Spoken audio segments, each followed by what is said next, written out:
Voilà, on se dit bonjour à tous pour ceux qui sont déjà à l'antenne. Donc, on n'a pas beaucoup de temps pour les salutations cette fois-ci parce que j'étais un peu surbooké. Donc, on n'a que 2 minutes pour saluer et 2 minutes pour commencer. Donc, si vous êtes là, donc faites-vous savoir pour que je puisse vous saluer de manière individuelle, bien sûr. Ma sœur Lisette, salut, salut. Donc la sœur Marie-Madeleine aussi, salut. Je vois aussi le frère Max, la sœur Popo aussi, qui est déjà là. Soyez bénis, soyez bénis, soyez bénis. Donc tous ceux qui sont déjà connectés, je vois Karl qui est aussi là, la nana nationale martiniquaise, Régna, donc Nicole, Esther, donc tous ces bien-aimés, donc je les salue très fraternellement dans le nom du Seigneur et Sauveur Jésus-Christ. Pour le message dominical, donc le message du dimanche, bien sûr, donc soyez bénis, frère François, donc salut François, voilà, donc on n'a pas beaucoup de temps aujourd'hui pour saluer, donc à cause de beaucoup d'activités. Alors pensez à faire la vidéo dans la vidéo, c'est-à-dire à transmettre depuis votre site le message. Comme ça, ben, non seulement mes amis donc, vont suivre, mais vos amis vont suivre sur votre site. C'est formidable. Donc, alors qui c'est d'autres qui s'est connecté que je n'ai pas encore salué? Serge Lothaire, bienvenue Serge. Kim, donc aussi. Anaïs, salut, coucou Anaïs, donc bisous bisous. Et puis qui d'autre? Le frère Raymond, donc salut frère Raymond, content de t'avoir eu tout à l'heure sur le site Skype pour la réunion de prière avec tous les autres bien-aimés d'Ajoupa Bouillon d'ailleurs. Hein. Et notre réunion est de plus en plus un succès puisque on a de plus en plus de personnes. Donc salut la sœur Inès, sœur Inès est à la pointe du progrès. Donc Pierrot, on te salue aussi. Denise Edjam, donc c'est un parent. Donc bon, je sais pas trop. Donc salut Denise, on aura l'occasion de discuter. Hein, donc après pour faire plus amplement connaissance, ou peut-être qu'on se connaît déjà, je sais pas trop. Donc mais en tout cas, c'est un plaisir de voir Denise Edjam présent. Et puis qui c'est encore? Notre prédicateur, autre prédicateur Hervé. Donc sois béni Hervé, ainsi que François bien sûr. Et puis qui c'est? Clément, salut Clément. Donc Dieu te bénisse. Et puis qui d'autre encore? Maryse Jox, béni sois-tu. Pensez à faire un partage d'écran comme je dis. Et puis qui c'est? La Rose, Fernand, Jojo, Malik, qui va se reconnaître bien sûr. Voilà, donc on n'a pas beaucoup de temps pour se saluer malheureusement. Et donc je suis dans pratiquement l'obligation de commencer le moment de prière, même si j'ai pas le temps de discuter avec vous, mais laissez-moi un petit mot. Donc, surtout ceux qui veulent que je rentre en contact avec eux. Et n'oubliez pas que c'est l'église d'Ajoupa Bouillon et que si vous êtes dans le secteur du Nord Atlantique, eh bien, si vous cherchez une église où vous serez à l'aise, bien sûr, nous prêchons pour notre paroisse. Eh bien, vous venez à l'église d'Ajoupa Bouillon et vous aurez la continuité de ces enseignements-là, puisque ce ne sont pas des enseignements qu'on va maintenir de manière continuelle sur le net, mais c'est uniquement de manière exceptionnelle pour la pandémie que nous faisons ça. Donc voilà, j'ai bien salué tout le monde. Je voudrais prier avant de commencer le message, que Dieu nous accompagne dans cet instant et nous précède dans notre prière et dans le message et dans l'écoute. Prions. Père éternel, c'est une grâce pour nous d'être déjà si nombreux à être présents pour écouter ta parole. Nous nous en remettons à toi totalement et nous te demandons d'intervenir, Papa, dans notre écoute, dans notre disposition de corps et de cœur, et d'enlever toute peine, toute souffrance, toute chose qui pourrait obturer, Seigneur, le son de ta voix dans notre oreille, dans notre cœur, dans notre esprit. Nous prions pour que tu implantes cette parole d'une manière définitive dans notre cœur et que tu nous accordes cette grâce, Papa, d'être celui qui est à l'écoute de son Père, à l'écoute de son Maître, à l'écoute de son Seigneur. Nous te bénissons et te prions que tu enlèves tout ce qui n'est pas de toi, que tu chasses ce qui n'est pas de toi et qui empêcherait, Seigneur, à ta parole d'être prêchée ce matin, que tu maintiennes la technique, Seigneur, et que tu diriges nos cœurs vers toi dans le précieux et beau nom de Jésus-Christ. Nous t'avons prié. Amen. Amen. Merci, Seigneur. Voilà, chers amis auditeurs, nous rappelons que nous sommes bien sûr donc en direct pour notre message comme d'habitude chaque dimanche à 11 heures et nous avons eu les salutations avant 11 heures comme d'habitude et puis à 11 heures donc le temps de prier et faire quelques petites annonces pour l'occasion. Alors je voudrais, comme je l'ai dit, vous inviter à cette thématique qui est la suivante, Alléluia, c'est-à-dire louer l'Éternel. Et je voudrais prendre ce texte qui va en ce sens manifestement donc dans l'Ancien Testament et évidemment dans le livre du psautier, dans le livre des psaumes, le psaume 18 au verset 4. Mais vous savez, j'aime lire qu'un verset, des fois, même des fois la moitié d'un verset. Mais pour une fois, donc en plus c'est le dernier dimanche de confinement, je voudrais lire à partir du verset 2 avec vous, versets 2, 3 et 4, pour vraiment avoir une bonne base contextuelle du récit que nous voulons donc partager ensemble comme socle pour notre méditation. Donc je vous invite à prendre le psaume 18, je le redis, versets 2, 3 et 4, que je vais lire ainsi. Je t'aime, ô Éternel, ma force. Éternel, mon rocher, ma forteresse, mon libérateur, mon Dieu, mon rocher, où je trouve un abri, mon bouclier, la force qui me sauve, ma haute retraite. Je m'écrie, loué soit l'Éternel, et je suis délivré de tous mes ennemis. Je m'écris, loué soit l'Éternel, et je suis délivré de tous mes ennemis. Donc c'est principalement ce texte-là, ce verset 4, qui nous intéresse pour notre message dominical, pour notre message du jour. Et je voudrais introduire, vraiment prendre le temps d'introduire. Ce sera un peu peut-être fastidieux, donc j'aime très souvent être resté simple, mais je voudrais quand même prendre le temps d'introduire ces deux points que nous avons à voir ensemble sous la thématique Alléluia, c'est-à-dire louer l'Éternel, ou bien louer Yahweh, louer Yahvé, donc tout simplement. Alors, il paraît pour le moins étonnant, je veux dire, d'en inviter d'autres à la louange et à l'adoration. Ce que je veux dire, c'est qu'on ne peut pas demander à un païen, une personne qui n'a pas l'Esprit de Dieu, de louer le Seigneur, d'adorer notre Dieu. Parce que c'est nous qui avons la primeur de l'adoration, c'est nous qui avons la primeur, c'est-à-dire l'avantage donc de l'adoration, de la reconnaissance, parce que nous avons l'Esprit de Dieu en nous. De plus, le terme louer l'Éternel, l'expression louer l'Éternel, ou plutôt le terme Alléluia, qui est composé, qui est coupé de deux manières.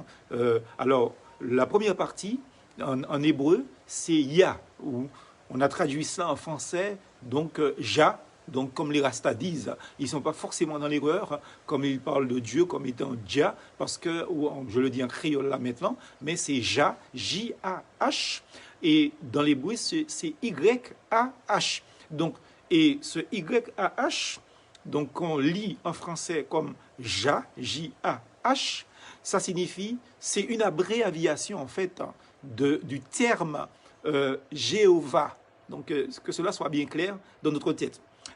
Et ce terme-là n'est pas du tout le nom sous lequel nous connaissons et invoquons notre Dieu, c'est-à-dire Jah, donc ou Yah. Donc nous sommes désormais son enfant. Et ce Dieu que nous évoquons, c'est pas seulement Dieu, le Jéhovah, etc., éternel, c'est notre Père, n'est-ce pas? Parce que quand nous lisons dans Jean, évangile de Jean, chapitre 1er, au verset 12, il nous est dit, à tous ceux qui l'ont reçu, elle a donné, elle c'est la parole, elle a donné le pouvoir de devenir enfant de Dieu. Donc ça voudrait dire comme quoi que nous connaissons Dieu comme étant notre Père. Donc c'est une évidence. Nous avons quand même le droit de l'appeler Jéhovah, de l'appeler Éternel, de l'appeler Dieu, etc., El Shaddai, Elohim, etc., tous les termes qui définissent notre merveilleux Dieu. Mais n'oublions pas, ça c'est capital, c'est très important, n'oublions pas que notre Dieu est d'abord aussi est aussi notre Père plutôt. Mais le mot, je reviens sur le mot Alléluia, qui est un mot, j'ai écrit ça dans une petite méditation hier, pour ceux qui lisent, c'est pour ça que je reprends, parce que je sais qu'il y a ceux qui ne lisent pas et qui n'aiment pas lire, malheureusement, qui préfèrent entendre. Donc, le terme Alléluia est un mot qui est formé de deux mots.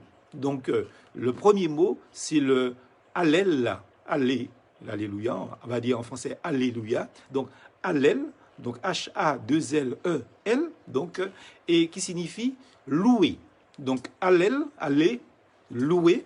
Et puis, donc, et c'est vrai que le mot Alléluia, c'est une expression à l'impératif. Hein, donc, quand on dit Alléluia, c'est comme si c'était pratiquement un ordre qu'on donnait, donc, qui signifie louer Jah, ou louer Yah, ou louer l'Éternel. Donc, c'est l'abréviation, je le reprends pour ceux qui prennent le fil ou l'émission en cours. Donc, ça signifie donc Jéhovah.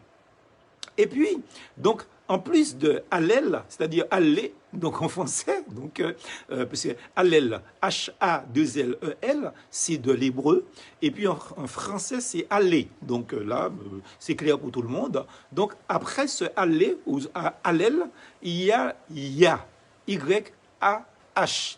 Et le Yah signifie Louia. C'est ce que ça veut dire, en fait. Et le Louia, c'est l'expression en fait qui correspond à ce qu'on appelle le tétragramme, c'est-à-dire le nom de Dieu qu'on ne peut pas lire, YHWH, donc qui est un terme imprononçable, peut-être barbare pour nous en tant que français, créole, anglais, allemand, italien, etc.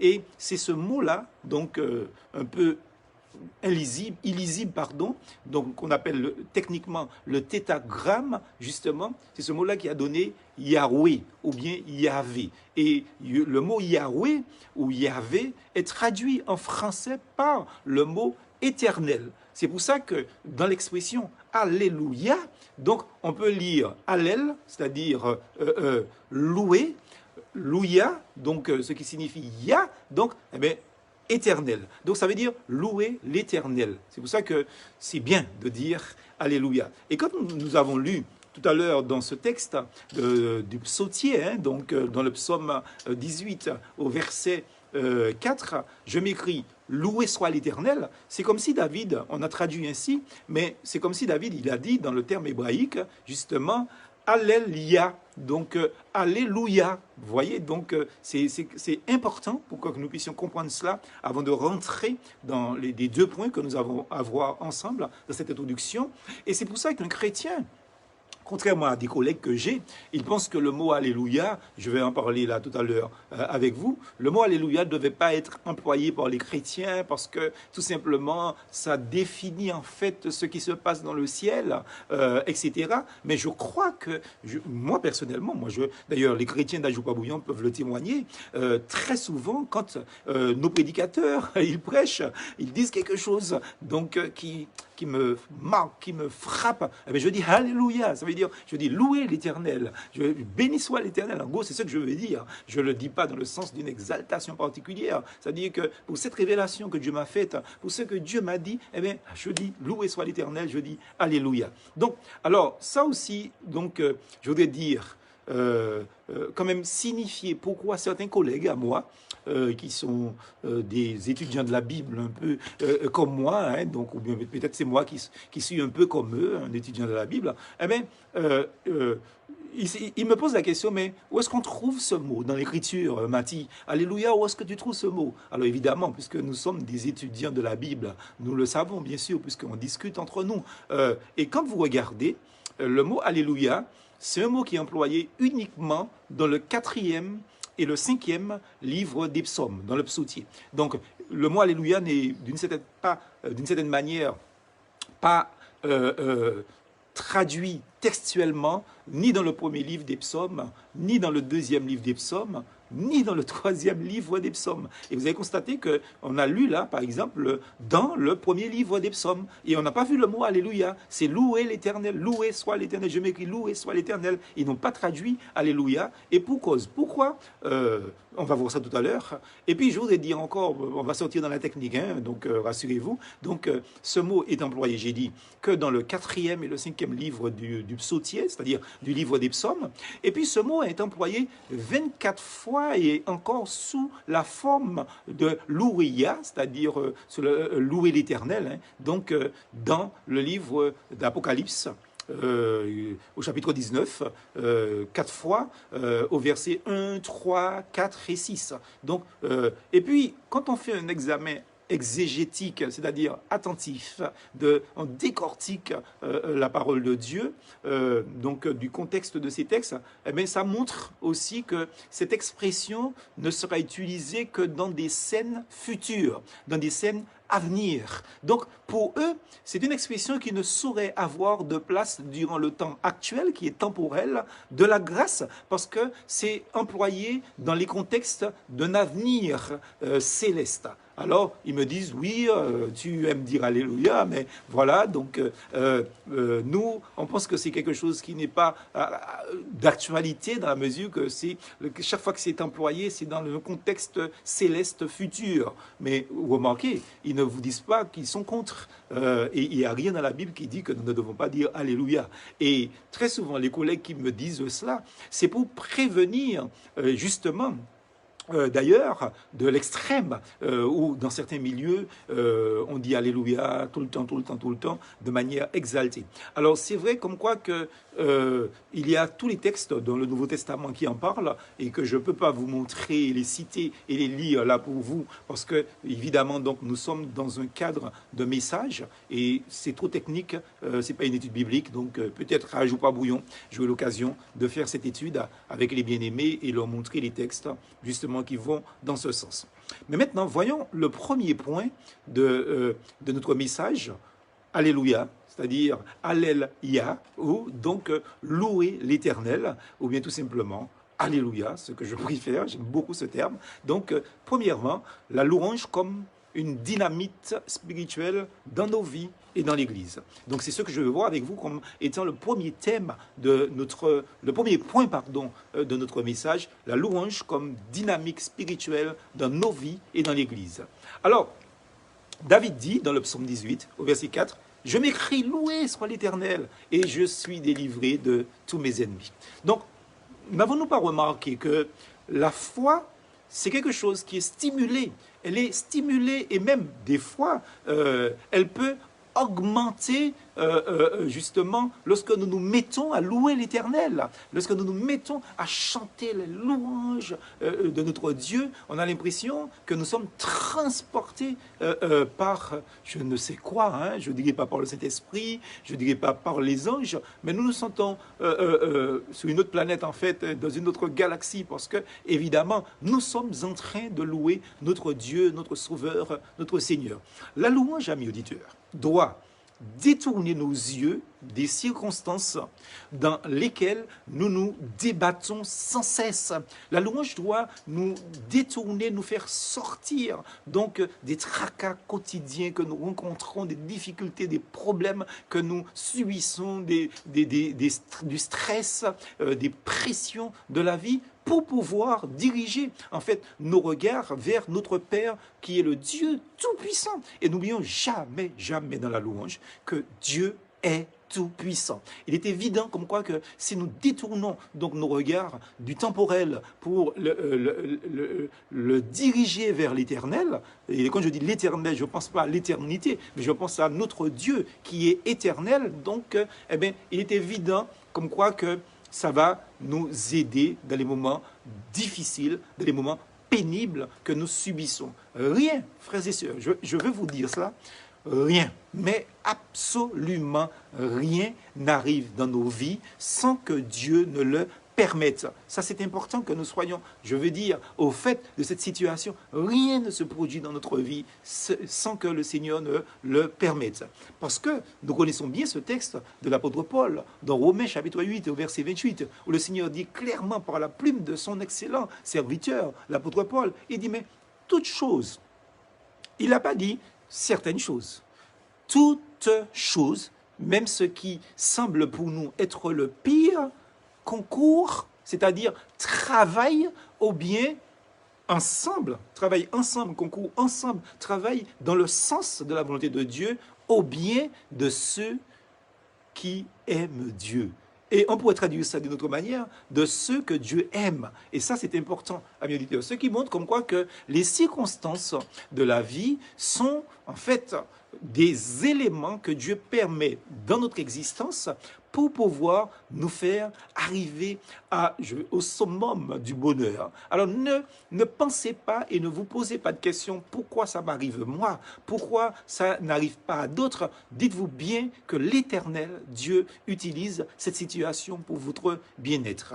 Donnez à Dieu la gloire pour ce qu'il fait et permet dans nos vies, nous amène à regarder à la victoire de notre Seigneur et Sauveur Jésus-Christ sur tous et sur toutes choses. Le combat est à Jésus-Christ. Et n'oublions pas ce que nous disions dans la méditation cette semaine où le Seigneur nous dit, vous gardez le silence et l'Éternel combat pour vous, mais vous gardez le silence. Restez calme, ne bougez pas, ne gesticulez pas, ne sautez pas, ne criez pas, ne faites pas comme un fou, ne faites pas comme quelqu'un qui est désemparé, ne faites pas comme quelqu'un qui est perdu. L'Éternel combattra pour vous et vous. Gardez le silence. Gardez le silence. C'est ça, justement, se maintenir dans une situation de louange et aussi, bien sûr, d'adoration. Donc, pour faire totalement confiance, je veux dire, à Dieu, eh bien, avec un esprit, je veux dire, de louange, deux choses sont nécessaires. Deux choses sont, je veux dire, mais importantes. La première, c'est de connaître la parole de Dieu, qui est la vérité, et de nous appuyer sur elle.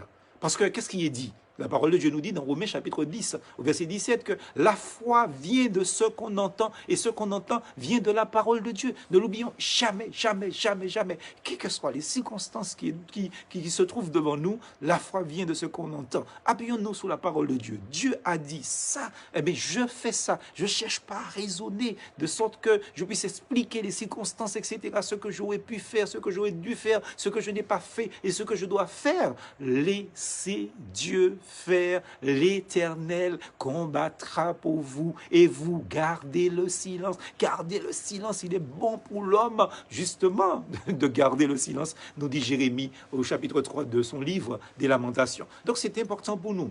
La seconde chose, après la parole de Dieu, est de dire merci. Mais c'est ça, justement, de dire merci, d'être reconnaissant, c'est ça, louer le Seigneur, ne l'oublions jamais. Donc, dites merci à Dieu. Et c'est ce que le Seigneur nous dit. Qu'est-ce que le Seigneur nous dit dans sa parole? Rendez grâce à Dieu en toutes choses. Rendez grâce à Dieu en toutes choses. Dieu ne nous dit pas de rendre grâce quand ça va bien. Il ne nous dit pas de rendre grâce quand ça va dans notre sens. Il ne nous dit pas de rendre grâce quand ça va, je veux dire, d'une certaine manière qu'on sent que ça pourrait aller mieux après. Non. Dieu nous dit, rendez grâce en toutes choses. Ça voudrait dire comme quoi que quand ça va bien, mais aussi quand ça va mal.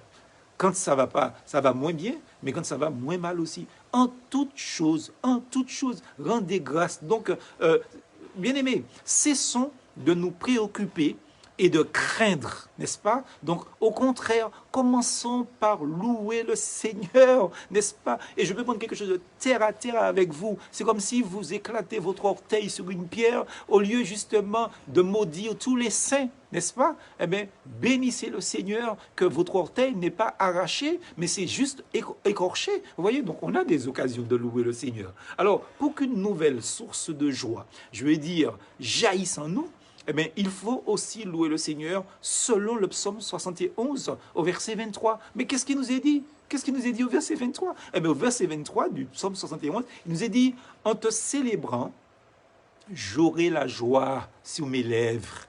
j'aurai la joie sous mes lèvres. C'est-à-dire, le problème est là. Mais parce que mes yeux sont détournés du temporel, mes yeux sont détournés de l'éphémère, mes yeux sont détournés du terrestre pour être dirigés vers le céleste, eh bien, la joie sera sur mes lèvres. La joie, ce n'est pas seulement, c'est pas une joie éphémère, c'est pas une joie, je vais dire, de façade, parce que le texte dit encore quelque chose de plus profond. Non seulement il dit, en te célébrant, j'aurai la joie sur les lèvres, mais il dit, j'aurai la joie dans mon âme que tu as délivrée. Nous vivons la délivrance par anticipation. C'est ça, le problème est là, mais Dieu a déjà délivré. Voilà pourquoi nous louons le Seigneur, nous applaudissons le Seigneur, nous élevons le Seigneur, parce que le Seigneur a déjà délivré. Et quand il y a un problème, au lieu de se mettre à genoux et de dire, Seigneur, sors-moi de là, aide-moi, louer, louer, louer, louer, louer, louer.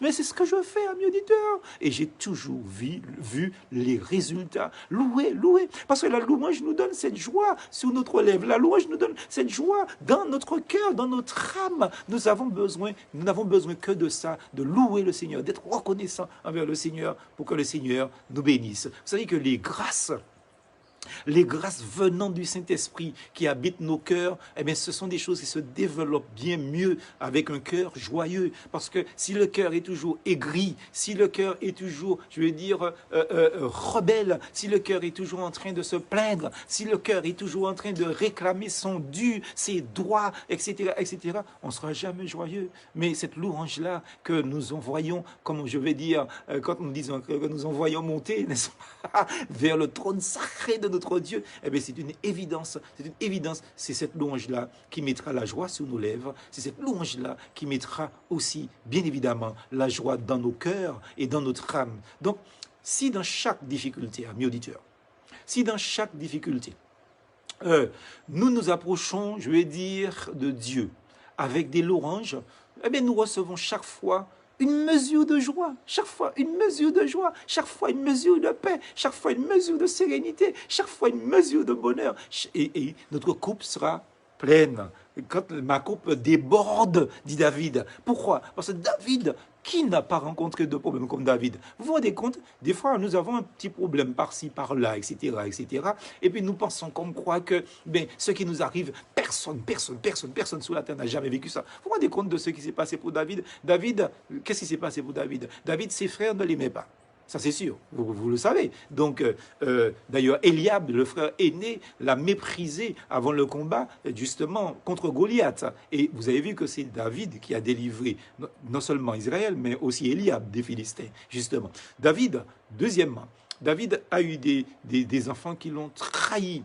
David a eu des amis qui l'ont trahi. David a connu toutes sortes de problèmes. Quand on regarde l'abondance d'adoration et de louange qu'il a écrite, eh bien, c'est ce qui a fait de David un homme selon le cœur de Dieu. Et Dieu veut que nous soyons des David, justement, face aux problèmes, face aux difficultés, justement. Assurons-nous cependant, justement, dans notre moment de louange, dans notre moment de reconnaissance envers notre Dieu, donc de n'avoir pas donné accès au péché, ça c'est important, hein? C'est important. Et on a déjà vu ça et vendredi soir, de ne pas donner accès au diable. Et puis, si c'est le cas, donc demandons pardon au Seigneur pour que le diable soit chassé, parce que nous avons vu que le diable n'a aucun pouvoir de pression sur un enfant de Dieu. On l'a vu, on ne va pas revenir dans l'étude biblique de mardi et vendredi passé. Donc, mais il faut bien comprendre comme quoi que quand on a, je vais dire, confessé ses péchés, nous nous sommes assurés justement, donc, par la grâce de Dieu, hein, que le péché ne prenne pas sa place dans notre vie et ne donne pas accès à Dieu. Eh bien, adonnons-nous à la louange, à la reconnaissance, au remerciement envers notre Dieu pour ce qu'il fait. Mais nous verrons que cette démarche-là, amis auditeurs, de remerciement, est le plus sûr moyen de dissiper les nuages qui cherchent à nous dissimuler la présence de Dieu. C'est le meilleur moyen de calmer les flots de la mer qui, justement, nous empêchent de naviguer avec sérénité avec notre Dieu. Donc souvent, la réponse de Dieu à nos prières est retardée parce que nous n'avons pas loué Dieu. Vous savez que je passe très peu de temps, je le dis tout le temps à l'église, je passe très peu de temps à faire des requêtes pour moi. Je fais des requêtes, mais toujours pour des étrangers, des proches, des gens que j'aime, des gens qui m'aiment pas aussi, des ennemis. Je prie pour eux, demandant au Seigneur de les bénir, etc. Mais en ce qui me concerne, mais j'ai même pas le temps de demander à Dieu quoi que ce soit. Je loue le Seigneur tout le temps. Et ce dont j'ai besoin, le Seigneur me le donne. C'est-à-dire que quand on loue Dieu de manière continuelle, à force de dire, Seigneur, fais-moi justice, rends-moi justice, donne-moi ceci, donne-moi cela. Parce que comme si Dieu nous devait quelque chose. Dieu ne doit rien à personne. C'est nous qui devons tout à Dieu. Et ce que nous devons à Dieu, c'est l'honneur, la gloire, la louange aussi, la reconnaissance. Et nous oublions ça, justement. Nous pensons que Dieu, nous sommes, n'est-ce pas, Dieu est un marchand de tapis. Nous marchons, non, avec le Seigneur, sans que vous n'ayez pas compris que ce que Dieu attend de vous, c'est que vous le glorifiez, eh bien, vous n'obtiendrez rien du Seigneur, parce que Dieu bénit les désirs de ceux qui le craignent, c'est-à-dire de ceux aussi qui l'adorent, de ceux qui le louent. La louange, c'est quelque chose qui obtient de surprenants exaucements. Rien n'est plus agréable, frères et sœurs, à Dieu que la reconnaissance, et rien n'est plus profitable à l'homme lui-même que de donner, de rendre gloire en toutes choses à son Dieu qu'il aime tant, mais vraiment tant. Vous savez, il y a un missionnaire en Chine, autrefois, il avait reçu de mauvaises nouvelles de sa famille qui était en Europe et il se sentait profondément déprimé. Et ce missionnaire, un homme excellent dans la foi, il priait, mais il priait dans l'obscurité qui augmentait sans cesse parce qu'il était en train de demander au Seigneur de prendre à bras le corps le problème de sa famille en Europe, etc. etc. Tandis qu'il fut appelé, en fait, dans un poste missionnaire qui était un poste très, très isolé, justement, dans ce territoire-là, en Chine, eh bien, il entra dans une salle de culte évangélique et il fut saisi d'y découvrir cette inscription que je vais vous lire, parce que ce n'est pas de moi. C'était 3 mots. Et c'est la louange. Je vous le redis, il a vu écrit sur le mur de cette église évangélique, il a vu « Et c'est la louange ». Et amis auditeurs, c'est ce que je suis en train de vous dire. Et c'est la louange. Je te dis cela à toi qui m'écoutes là en ce moment. Et c'est la louange. Et c'est la louange, je t'en supplie. Et c'est la louange. Nous ne nous adressons pas à des incroyants là, nous nous adressons à nos frères, à nos sœurs dans la foi. Je te dis, et c'est la louange, ma sœur. Et c'est la louange, mon frère. Ce missionnaire, vous savez ce qu'il a fait? Il décida sans tarder, mais je vous dis sans tarder, de mettre en pratique ce qu'il avait lu. Et en un instant, toutes les ombres qu'il avait dans son cœur, dans sa tête, dans son âme, s'évanouirent pour ne plus jamais revenir. Et vous savez quoi? Dans la journée, la mauvaise nouvelle qu'il avait entendue, ça faisait plusieurs semaines, dans la journée, il a eu la bonne nouvelle. Vous vous rendez compte de ça, frères et sœurs? Que Dieu nous aide à comprendre ça. Sinon, on arrive à comprendre ça, je crois qu'on a fait un chemin important dans le chemin de la foi. Frères et sœurs, vraiment, vraiment, vraiment, essayons la louange. Essayons la louange. Si jusqu'à présent, nous étions accablés, essayez. Et je vous dis, essayer n'est pas difficile pour le croyant qui a reçu la foi en Jésus-Christ, le pardon de ses péchés et le salut de son âme, et qui plus est aidé par le Saint-Esprit donc de Dieu. Essayez la louange. Alors en conclusion à ce premier point, je voudrais dire, sachons-le bien, la louange est la dynamite spirituelle pour la vie personnelle, pour la vie du couple, pour la vie de famille, pour la vie d'église. C'est une dynamite qui fait sauter tous les obstacles. Tous les obstacles. C'est une dynamite qui met en fuite l'adversaire. C'est une dynamite qui sème la terreur dans le monde des ténèbres.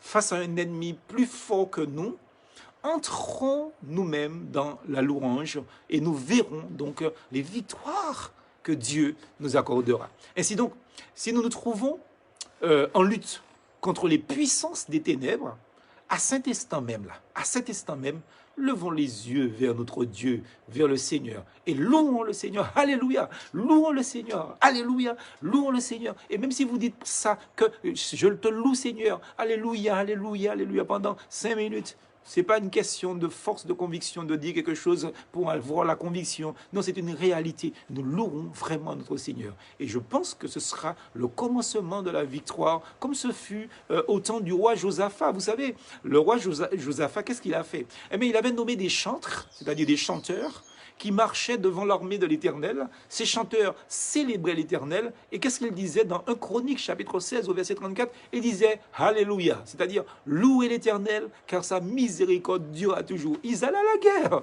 et ils disaient « Alléluia ». Ils étaient en guerre et ils disaient « Alléluia », c'est-à-dire « Louez l'Éternel ». Et au moment où l'on commençait les chants et les louanges, eh bien, Dieu plaça une embuscade contre les ennemis d'Israël qui, en nombre impressionnant, justement, étaient venus attaquer le peuple de Juda, et ce fut alors, justement, c'est ainsi que Israël a été vainqueur de ses ennemis, parce qu'il a dit Alléluia, il a dit louez l'Éternel, n'est-ce pas? Dans 2 Chroniques, au chapitre 20, au verset 21, justement, il est dit, puis d'accord avec le peuple, je lis, il nomma des chantres qui, revêtus d'ornements sacrés et marchant devant l'armée, célébraient l'Éternel et disaient « Louez l'Éternel car sa miséricorde durera toujours ». Et le peuple disait « Amen, Amen ». C'est comme si on dit « Alléluia » et puis on répond en chœur « Amen ». Et c'est pour ça que quand un prédicateur prêche et qu'il dit « Alléluia », vous devez dire « Amen » parce que c'est ce qui mérite. Ça veut dire c'est du solide, c'est vrai. Louons l'Éternel. On doit être d'accord avec ça, n'est-ce pas?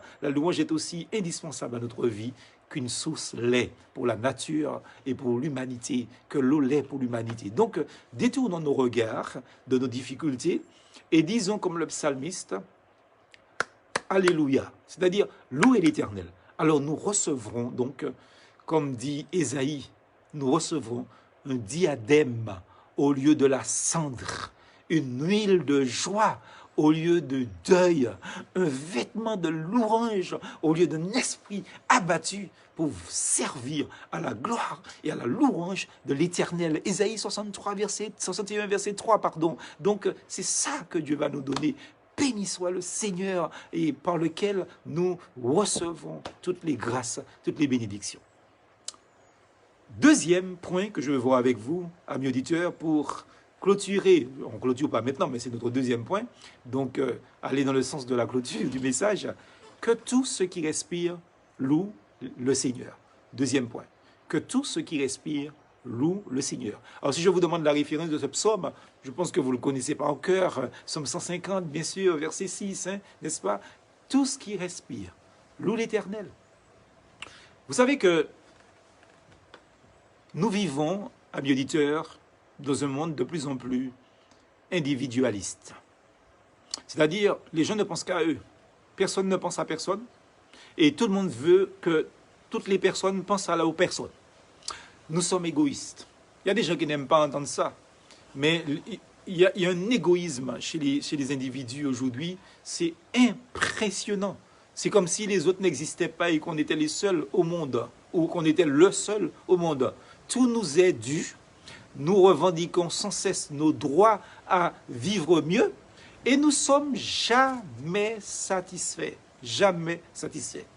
Nous avons perdu, par exemple, la faculté de nous réjouir pour les choses simples de la vie, comme par exemple la beauté de la nature, la beauté des fleurs, la beauté des arbres, des plantes, des oiseaux, la beauté de la montagne Pelée, par exemple, puisque nous sommes en Martinique.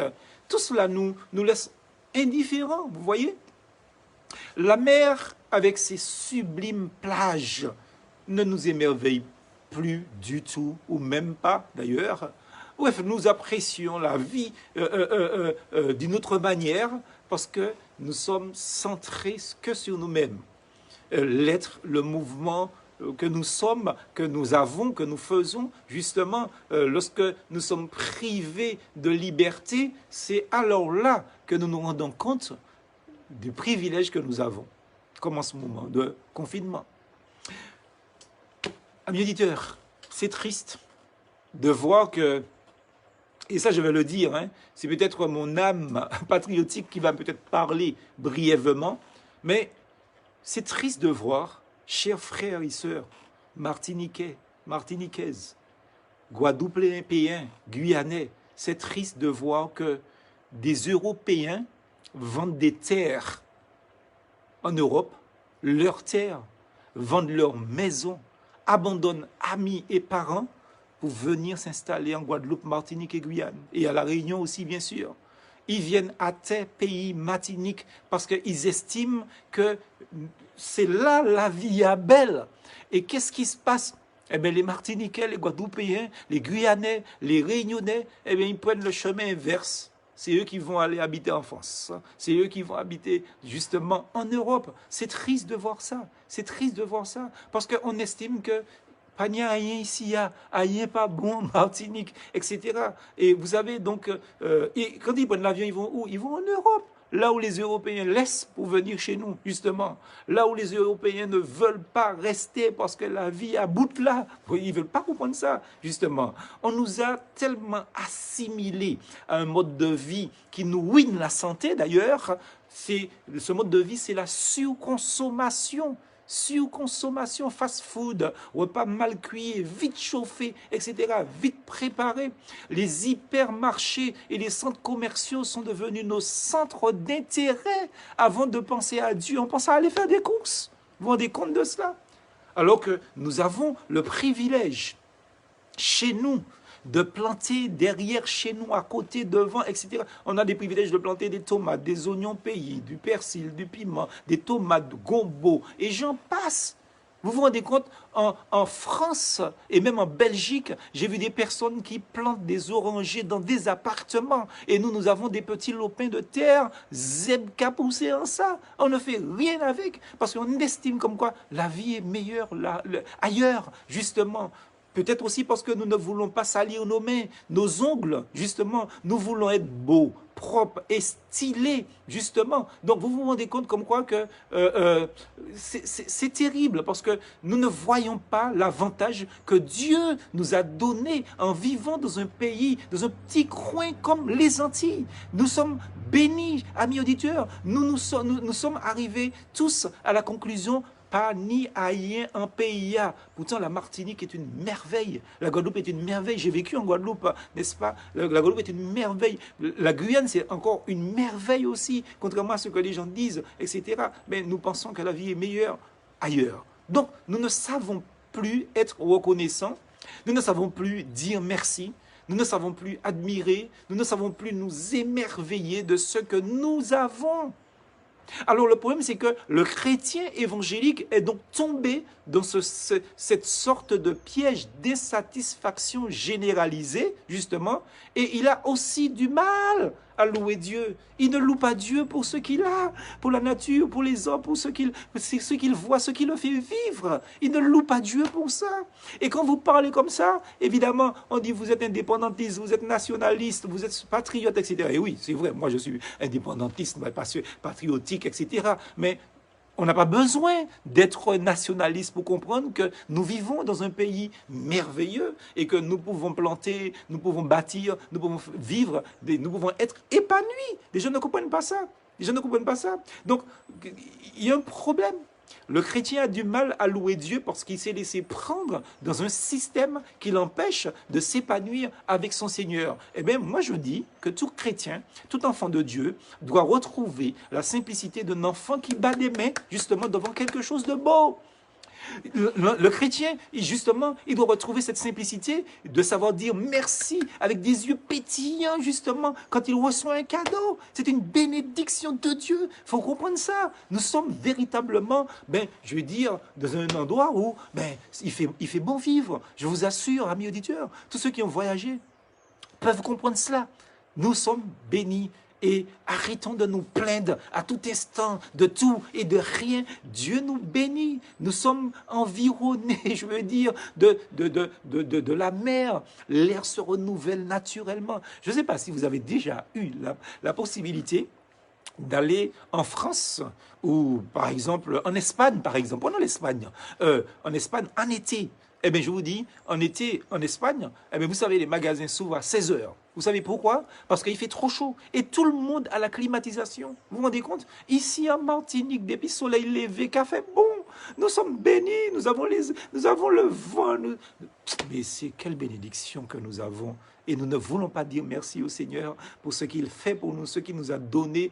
Apprenons à devenir simple comme un enfant. Et quelqu'un a dit que la louange, d'ailleurs c'est dans la Bible ce que je vais vous dire, hein, la louange c'est de l'oxygène pour le cœur. Et vous savez sur quel texte on s'appuie pour dire ça? Eh bien, il est dit, le texte qu'on a lu au départ, dans le psaume 150, il est dit que tous ceux qui respirent louent l'Éternel. C'est de l'oxygène pour le cœur, la louange. Donc, vous savez, je voudrais faire une petite démarche dans ce deuxième point, importante, pour que nous comprenions l'importance de la louange, évidemment. Amis auditeurs, au commencement de la Genèse, dès la Genèse, eh bien, nous voyons Caïn et Abel apporter une offrande en l'honneur de l'Éternel, dans Genèse 4. Ce qui est une caractéristique de la louange. Notre Alléluia, Elélia, justement, donc, vous comprenez, louer l'Éternel, justement. Et plus loin, au verset 21 du chapitre 4, il nous est parlé de Yubal. Yubal qui était un ancêtre de tous ceux qui jouent de la harpe et du chalumeau. Alors, quand on parle de chalumeau, là, ce n'est pas le chalumeau du soudeur, hein, n'est-ce pas? Le chalumeau, c'était une flûte. C'est une flûte, en fait.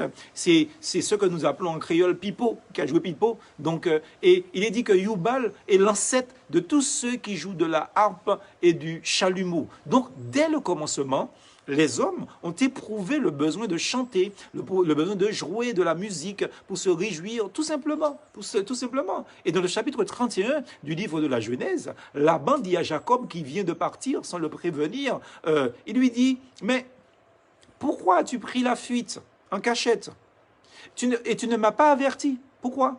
Je t'aurais laissé partir dans la joie et dans des chants avec le tambourin et la harpe. Vous voyez, donc, le premier cantique que nous trouvons dans la Bible est dès le livre de l'Exode, au chapitre 15. Et vous savez comme quoi qu'après la sortie d'Égypte, le peuple d'Israël, Moïse entraîna le peuple d'Israël dans le chant, dans la louange, avec un cantique. Et il nous est dit que Myriam et les femmes jouaient du tambourin et elles dansaient. Et plus tard, justement au temps du roi David, la louange à Dieu va s'organiser. Eh bien, David, le roi, il va mettre en place des chantres et des musiciens sous la direction d'un chef, Asaph, qui a écrit le psaume, par exemple, le 73, le plus célèbre de ces psaumes. Qu'est-ce que la louange? Et il faut définir cela tout de suite.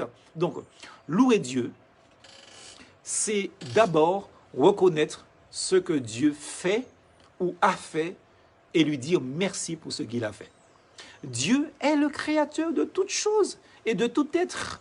Les animaux ou humains. Et c'est pour ça que je dis comme quoi que nous sommes dans un environnement extraordinaire. Et il nous faut prendre le temps de dire merci à Dieu pour cet environnement. C'est Dieu qui a créé la Martinique. Vous comprenez ça? Quels que soient les moyens naturels d'explosion qu'il y a eu pour qu'un volcan éclate et que la terre monte et que l'île soit créée, le pays Martinique soit créé, mais c'est Dieu qui est à la base de cela. Vous comprenez? Louons le Seigneur pour cela. Donc c'est proclamer, c'est ce que la louange est. Donc c'est proclamer notre foi avec joie, dire notre amour pour notre Dieu, faire confiance à notre Dieu, dire notre joie de lui appartenir, etc. La louange s'exprime de plusieurs manières d'ailleurs. Hein. Et quand nous lisons la parole de Dieu, je peux vous donner quelques manières qui correspondent à des mots hébreux dans la Bible concernant la louange. Bien sûr, il y a notre fameux Alléluia, c'est-à-dire louer l'Éternel, ou louer le Seigneur, célébrer, se passionner, donc tel un supporter quand son équipe va gagner, justement. Vous voyez, je me dis des fois, quand j'entends des supporters parler de leur équipe de football ou de basket ou autre, je me dis, mais si nous avions cette passion-là pour Dieu, la Martinique serait bouleversée, vous vous rendez compte? Le monde en serait, je veux dire, bouleversé aussi. Eh bien, c'est ça. Donc, louer Dieu, c'est de le faire passionnément. Rendre grâce publiquement, c'est élever la main. Vous voyez, on nous a tellement, je vais dire, ligoté, n'est-ce pas? On nous a ligoté. Alors, comme quoi que dans le psaume 63, verset 5, qu'est-ce qu'il a dit? Il dit, je bénirai l'Éternel toute ma vie, j'élèverai mes mains en ton nom. Vous vous rendez compte? Donc, sentez-vous libre d'élever vos mains pour le Seigneur quand vous chantez dans vos églises, quand vous chantez dans votre chambre, quand vous chantez dans votre bureau. Louez l'Éternel, levez votre main, puisque c'est écrit dans la Bible. Il n'y a rien dans la Bible qui dit comme quoi que quand on loue le Seigneur, on n'a pas le droit de lever sa main. Donc, alors du fait, il y a des gens qui louent Dieu, mais ils ont les bras croisés. Ils louent Dieu, mais ils sont assis. Je ne comprends pas. Vous voyez, bien aussi, on peut louer le Seigneur aussi à genoux, ça c'est sûr, mais quand on est ensemble, nous devons être reconnaissants pour ses bienfaits. Dans le psaume 103, au verset 2, il dit « Mon âme bénit l'Éternel et n'oublie aucun de ses bienfaits ». On a vu ça dans la réunion de prière de louange et d'adoration ce matin avec notre église, sur Skype et avec les membres de l'église. On peut aussi pousser des cris de triomphe dans le psaume 95, versets 1 et 2. On peut aussi jouer d'un instrument, c'est-à-dire le psaume 150, chanter, jouer d'un instrument, chanter pour Dieu. Et j'invite les enfants, les parents à donner à des enfants la possibilité d'apprendre à jouer un instrument pour louer le Seigneur et que les enfants grandissent dans cette mentalité-là. Jouer d'un instrument, chanter pour leur Dieu aussi. La louange devait être pour le chrétien comme si c'est une seconde nature en fait. Et je dirais plus, ça doit être sa nouvelle nature, puisque dans Éphésiens 1, au verset 12, il nous est dit « Dieu nous a destinés à célébrer sa gloire ». Vous vous rendez compte? Donc, la louange doit être notre seconde nature. La louange et l'adoration nous amènent en fait, et ont pour but d'ailleurs, pour objectif, de nous préparer à l'écoute de la parole de Dieu. Parce que cette parole, parce que justement, Dieu est la parole, ce qui est dit dans Jean chapitre 1er, verset 1 et verset 14, il est dit au commencement était la parole, et la parole était avec Dieu, et la parole était Dieu. Et au verset 14, il est dit, et la parole a été faite chair, et elle a habité parmi nous, pleine de grâce et de vérité, et nous avons contemplé sa gloire, une gloire comme la gloire du Fils unique, venant du Père, ou venu du Père, si vous voulez. Donc, vous voyez, donc la louange, le but de la louange, c'est d'amener les gens dans une disposition pour qu'ils puissent être en mesure d'écouter la parole. Donc, vous voyez, donc c'est important. Hein. C'est ça qu'une louange va être bien préparée. Donc, c'est prendre quelqu'un en un endroit pour l'amener dans un autre endroit. C'est important aussi. Il y a quelqu'un qui a dit une phrase qui n'est pas de moi, je vais le citer. Il a dit, dans la prière, nous nous occupons de nos besoins. Dans l'action de grâce, la louange de nos bénédictions. Et dans l'adoration, Dieu devient l'objet de notre attention. Et c'est vrai, c'est vrai. Donc, adorer n'est pas louer, hein, donc je parle d'adoration là, mais vous savez, adorer, c'est se prosterner, c'est se dépouiller de soi-même, c'est se soumettre à obéir à celui qu'on aime passionnément avec une grande crainte mêlée de respect. C'est adorer, c'est rentrer dans l'intimité de Dieu, l'admirer, le contempler, l'honorer, l'aimer, le respecter et lui dire merci pour ce qu'il est, ce que nous voyons qu'il est. Donc, mais pour la louange, donc en finalité et en conclusion, qu'est-ce que la louange produit donc dans la vie du chrétien? Qu'est-ce que la louange produit dans la vie d'église, dans la vie de famille? Eh bien, la louange produit dans nos vies l'enthousiasme, sans tomber dans l'exaltation mystico-religieux. Nous sommes et nous demeurons des êtres de sens, nous demeurons des êtres d'émotion. Et dans la vraie louange, nous laissons le Seigneur agir dans nos cœurs. Il vient dégeler nos cœurs, je veux dire, il vient ranimer notre amour aussi pour lui. Donc la louange et l'adoration, ce sont des choses qui renouvellent nos forces morales et spirituelles. Pendant que nous le louerons, pendant que nous l'adorons, Dieu, en fait, il va dévier nos préoccupations sur les choses futiles, sur les choses terrestres, sur les choses virtuelles, sur les choses éphémères, pour les orienter vers l'éternel, pour les orienter vers le Seigneur, Dieu Père éternel, qui vit éternellement. Alléluia, béni soit ce Dieu-là. Quelqu'un qui reste dans un état permanent de louange et d'adoration, c'est quelqu'un qui ne se plaindra jamais, car seul Dieu demeure son centre d'intérêt. Donc, il est évident que ce n'est ni de la négligence, ce n'est ni de l'insouciance, mais c'est ça, amis auditeurs, c'est ça la foi. C'est ça la foi. Dieu prend soin de moi. Nous devons vivre cela ainsi, savoir que Dieu s'occupe de tout pour nous, dans les moindres détails, est la meilleure garantie qu'un homme, qu'une femme puisse avoir. C'est pas moi qui m'occupe de ça, c'est Dieu qui s'en occupe. C'est pas mon problème, ça c'est le problème du Père Céleste, n'est-ce pas? Et quand nous louerons le Seigneur ainsi, eh bien, qu'est-ce qui se passe? 2 Samuel chapitre 22, verset 4, Psaume 18, verset 4, qu'est-ce qui se passe? Notre ennemi, le diable, s'enfuit. Je m'écris, loué soit soit l'Éternel, et je suis délivré de tous mes ennemis. De Samuel 22, verset 4, et le psaume 18, verset 4. Vous comprendrez ça, frères et sœurs? Le meilleur moyen de faire fuir l'ennemi, c'est louer l'Éternel, louer l'Éternel. Alléluia, alléluia, béni soit l'Éternel. Nos ennemis sont les tentations, les mauvaises pensées, les fausses accusations, le péché, et aussi le diable d'ailleurs, n'est-ce pas? Eh bien, la louange et l'adoration édifie. La louange et l'adoration épanouit le chrétien. Ça épanouit sa maison, ça épanouit son église locale. La louange individuelle est importante, amis auditeurs, pour chacun, parce que la vie dans la famille dépend d'une vie de louange épanouie. La vie dans l'église locale dépend d'une vie de louange individuelle épanouie aussi. Si le chrétien ne sait pas louer, alors l'église sera en difficulté, l'église sera affectée. Je vous le dis, frères et sœurs, je vous le dis. Si un chrétien ne sait pas louer son Dieu, son église, son foyer, sa vie sera affectée. Mais attention, pour terminer, la louange n'est pas une question d'ambiance ou d'atmosphère seulement, mais de sincérité de cœur, de consécration personnelle. Ce n'est pas une question de bruit ou de musique, mais une question de profondeur spirituelle, sentimentale pour notre Seigneur, émotionnelle aussi pour notre Dieu. Ce n'est pas non plus une question de sentiment seulement et de sensation, mais de ce qui produit l'action du Saint-Esprit dans la durée. Alors, vous voyez dans le psaume 34 au verset 8, il est dit « Goûtez et voyez combien l'Éternel est bon, combien l'Éternel est bon, heureux l'homme qui se réfugie en lui. » Alors, amis auditeurs, s'il fallait que je termine ce message, puisque c'est ce qui va se faire là, quel verset de la Bible pourrions-nous utiliser pour terminer et dire Amen, Amen, Amen? Et il faut que tous, après ce verset-là, vous puissiez dire là où vous êtes, Amen, un grand Alléluia. Eh bien, comment peut-on finir ce message en conclusion? Avec quelle conclusion peut-on terminer ce message? S'il fallait un texte de la parole de Dieu, un texte biblique, évidemment, le psaume 18, verset 4, je m'écris, loué soit l'Éternel, et je suis délivré de tous mes ennemis. Amen, amen, amen, amen. Je m'écris, alléluia, et je suis délivré de tous mes ennemis. Que Dieu nous aide à vivre la louange au quotidien, pour que véritablement nous soyons des vainqueurs. Et quand nous allons tous retourner dans nos églises respectives, eh bien que l'église soit imbibée de chrétiens qui louent Dieu en toutes circonstances, parce que c'est alors que l'ennemi s'enfuit, les foyers retrouvent leur équilibre, les entreprises retrouvent leur équilibre, la société retrouve son équilibre. Je m'écris, alléluia, et je suis délivré de tous mes ennemis. Prions ensemble. Nous bénissons ton nom, Seigneur. Nous bénissons ta parole, parce que par elle, tu nous vivifies, par elle, tu nous fortifies, tu nous transportes.